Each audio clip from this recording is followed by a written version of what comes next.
जुनैद बहाना है, हिंदू राष्ट्र निशाना है। दरअसल पिछले कई दिनों से साधु संत महात्मा पुजारी पंडित देश में हिंदू राष्ट्र की बात कर रहे हैं कि भारत को हिंदू राष्ट्र बनाया जाना चाहिए, इसके लिए महाकुंभ हो रहा है। नेता यही बात कह रहे हैं, बाबा बागेश्वर इस बात को दोहरा रहे हैं। लेकिन इस बीच एक खबर आई, अगली तस्वीर दिखाइए। जुनैद और नासिर की हत्या कर दी गई। जुनैद और नासिर की एक गाड़ी में आग लगाकर उनकी हत्या की गई। अगली तस्वीर दिखाइए जरा। इनके जो शव है, ये आप देख रहे हैं बोलेरो, इस गाड़ी में इनके शव निकले। इनमें सिर्फ कंकाल बचे थे। ये हालत हो गई थी शरीर की इस बोलेरो गाड़ी में। जलाकर इन्हें मार दिया गया। अगली तस्वीर दिखाइए। आरोप है मोनू मानेसर पर। ये देख रहे हैं मोनू मानेसर की तस्वीर, ये है मोनू मानेसर। मोनू मानेसर पर आरोप है। पीछे आप देख रहे हैं 2 बंदूकें, आगे गाड़ी में भी बंदूकें रखी हुई हैं। मोनू मानेसर कौन है ये मैं आपको बताऊंगा, लेकिन अगली तस्वीर दिखाइए। लेकिन अब वो लोग जो हिंदू राष्ट्र के खिलाफ थे, हिंदू राष्ट्र पर आवाज उठा रहे थे उसके खिलाफ, अब उन्हें बहाना मिल गया। वो कह रहे हैं जुनैद की जो हत्या हुई है वो हत्या उन्होंने की जो लोग हिंदू राष्ट्र की आवाज बुलंद करते हैं। सुनिए जरा। हमारी आने वाली पीढ़ी गौरव के साथ कह सके कि हम हिंदुस्तानी, हिंदू राष्ट्र के वासी, सनातनी हैं। सबको सुरक्षित करने के लिए अगर हिंदू राष्ट्र बनाना है तो बनाना चाहिए। हिंदू राष्ट्र का यही तो चक्कर है, हिंदू राष्ट्र को मानने वालों ने तो जुनैद और नासिर को मार दिया ना।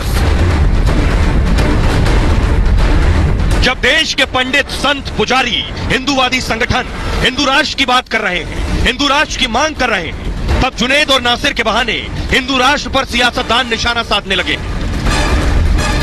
हिंदू राष्ट्र के खिलाफ बोलने वाले राजनेताओं को बैठे बिठाए एक मुद्दा मिल गया है। ओवैसी ने सीधे जुनैद नासिर की मौत को हिंदू राष्ट्र से जोड़ दिया। मैं अपनी तरफ से, अपनी पार्टी की तरफ से जुनैद और नासिर की जो हत्या की गई उसको स्ट्रॉन्गेस्ट वर्ड्स में कंडेम करता हूं और पूछना चाहता हूं बीजेपी से, प्रधानमंत्री से कि भाई आप इस पर कुछ बोलेंगे नहीं बोलेंगे, या फिर इन लोगों को अपनी छत्रछाया में रखकर इनको पालते रहेंगे, इन सांपों को। तो आपने सुन लिया असदुद्दीन ओवैसी को। अब मैं आपको दिखाने जा रहा हूं, ओवैसी कह रहे हैं हिंदू राष्ट्र वालों ने हत्या की। ये आप देख रहे हैं तस्वीर, ये वो गाड़ी है बोलेरो गाड़ी, इसके अंदर नरकंकाल पड़े। तस्वीरें आपको विचलित कर सकती हैं। शरीर जलकर खाक हो गए और उसके बाद सिर्फ हड्डियां बची है गाड़ी में। पूरी गाड़ी जलकर स्वाहा हो गई। अगली तस्वीर दिखाई। यह है आरोपी जिसका नाम है मोनू मानेसर। मोनू कौन है मैं बताऊंगा, लेकिन मोनू कह रहा है मैंने नहीं किया। तो फिर आखिर किसने किया है, ये वो आरोपी है, क्या कह रहे हैं। लेकिन उससे पहले मैं आपको बताता हूं आखिर जुनैद और नासिर की हत्या कैसे की गई, कैसे उन्हें मारा गया, और उसके बाद असदुद्दीन ओवैसी को बहाना मिल गया। देखिए जरा। ऐसी बोलेरो गाड़ी में दोनों मौजूद थे, नासिर और जुनैद। जुनैद और नासिर राजस्थान के भरतपुर में रहते थे। भरतपुर के गोपालगढ़ में उनके भाई की ससुराल है। तो दरअसल ये ससुराल गए हुए थे इसी गाड़ी से। वहां से लौटते वक्त दोनों को अगवा करने का दावा है कि भरतपुर में ही गोपालगढ़ है। तो गोपालगढ़ से जब वो लौट रहे थे तो कहा गया, परिवार का कहना है कि दोनों को अगवा कर लिया गया, किडनैप कर लिया गया। जब घर नहीं पहुंचे तो परिवार ने पुलिस को सूचना दी कि घर दोनों जुनैद और नासिर नहीं आए। 15 फरवरी को अपहरण का केस दर्ज करवाया गया और 16 फरवरी को, ठीक एक दिन बाद, हरियाणा में बोलेरो गाड़ी बरामद हुई जलकर खाक। हरियाणा के भिवानी में जली हुई बोलेरो कार मिल गई। अब सवाल यह है कि राजस्थान में थे, भरतपुर में थे, गोपालगढ़ में, भिवानी कैसे पहुंच गए? भिवानी में कैसे गाड़ी मिली जली हुई? हरियाणा के कार जलकर पूरी तरह से खाक हो चुकी थी। बोलेरो गाड़ी में 2 लोगों के कंकाल मिले। चेचिस, गाड़ी पूरी जल गई तो कैसे पता चले कंकाल किसके हैं, गाड़ी किसकी है? तो गाड़ी में चेचिस नंबर होता है, चेचिस नंबर से पता चला है गाड़ी किसकी है। जुनैद और नासिर के नरकंकाल होने का दावा किया गया। जब गाड़ी उनकी है तो नरकंकाल भी उनके होंगे। इसी बोलेरो से निकले थे जुनैद और नासिर। अपहरण की वजह की अभी पुलिस जांच कर रही है कि दोनों को अपहरण क्यों किया गया। दोनों शव में केवल हड्डियां बची थी और कुछ नहीं बचा। जुनैद नासिर पर गो तस्करी का शक था और गोरक्षक दल के मनु मानेसर पर हत्या का आरोप है। परिवार का आरोप है कि जुनैद नासिर को पीटा गया, पहले बोलेरो की पिछली सीट पर बिठाकर आग लगा दी गई। परिवार ने पुलिस पर भी गंभीर आरोप लगाए हैं। अब मैं आपको सुनवाता हूं परिवार के लोग, वहां के लोग क्या कह रहे हैं और पुलिस क्या कह रही है। मेरे पीछे आप ठीक देख पा रहे हैं, ये देखिए किस तरह से ये जला हुआ पूरा एरिया है, यानी कि जो बोलेरो में आग लगाई गई थी, जो 2 नरकंकाल मिले थे, अब उसके यहाँ पर कुछ सबूत ही बचे हैं कि यहाँ पर किस तरह से आग लगाई गई थी। हालांकि दूसरी तरफ दिखाइए उज्जवल की ये घना जंगल है, चारों तरफ सिर्फ सन्नाटा है। यहाँ पर आपने कितने बजे इस बोलेरो को देखा? सुबह 7:30 बजे आके हमने देखा है कि कंकाल है गाड़ी के अंदर। तो फिर हमने 112 पे कॉल करके पुलिस वालों को बुलाया। 112 वाले 15-20 मिनट में पहुंच गए थे। जब ये पता चला है कि ये कहीं पीछे से मार के ले आए हुए थे और यहाँ सुनसान जगह देख के यहाँ जलाए गए, हमें ग्रामीणों का रोष ये है कि ये इतनी 300 किलोमीटर से लेकर हमारा ही गांव को टारगेट किया गया है। हम इसकी निष्पक्षता से जांच करवाना चाहते हैं। अब आइए मैं आपको बताता हूं, जो लोग नहीं जानते भरतपुर कहां है, जो लोग नहीं जानते भिवानी कहां है, क्योंकि भरतपुर के रहने वाले थे जुनेद और नासिर, और भिवानी में इनकी गाड़ी कैसे पहुंची, शव कैसे मिला, देखिए जरा। ये हरियाणा का भिवानी है और भरतपुर, अगर आप देखिए राजस्थान के भरतपुर रहते हैं, भरतपुर से भिवानी है 300 किलोमीटर दूर। भरतपुर में रहते हैं और 300 किलोमीटर दूर कैसे पहुंचे? 300 किलोमीटर दूर गाड़ी किसने जलाई? शव 300 किलोमीटर दूर कैसे पहुंचे? ये बड़ा सवाल है। अब मैं आपको सुनवाता हूं, सुनिए जरा परिवार के लोग क्या कह रहे हैं और पुलिस क्या कह रही है।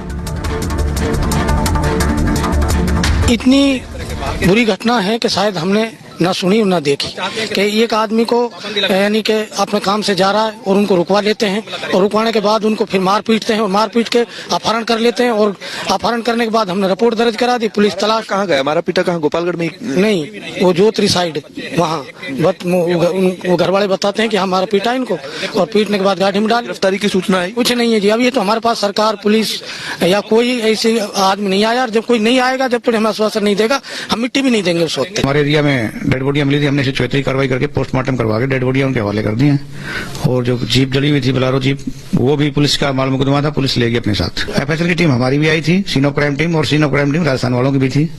उन्होंने सैंपल लिए हैं और डीएनए के सैंपल लिए हैं और भी सैंपल लिए हैं, जो मौत का कारण जानेंगे और आग कैसे लगी उसके कारणों का पता लगवाएं सैंपलों से। लोगों में गुस्सा है, जहां के रहने वाले हैं जुनेद और नासिर, वहां पंचायत बुलाई गई। तस्वीर दिखाइए इधर, पंचायत बुलाई गई, पंचायत पहुंची, वहां मंत्री भी पहुंचे उस पंचायत में। और ये आप देख रहे हैं, ये पंचायत की तस्वीर मैं आपको दिखा रहा हूं। पंचायत में मंत्री भी पहुंची थी। उसके अलावा क्योंकि भरतपुर राजस्थान में आता है, वहां के लोगों में नाराजगी और गुस्सा। अगली तस्वीर दिखाइए, परिवार वालों का रो रो कर बुरा हाल है। ये आप देख रहे हैं, परिवार वालों का रो रो कर बुरा हाल है, क्योंकि परिवार को अभी भी यकीन नहीं हो रहा है कि जुनेद और नासिर की इस बर्बर तरीके से हत्या की गई है। एक और तस्वीर, अगली तस्वीर दिखाइए, ये मोनू मानेसर है। मोनू पर आरोप है कि मोनू ने हत्या की।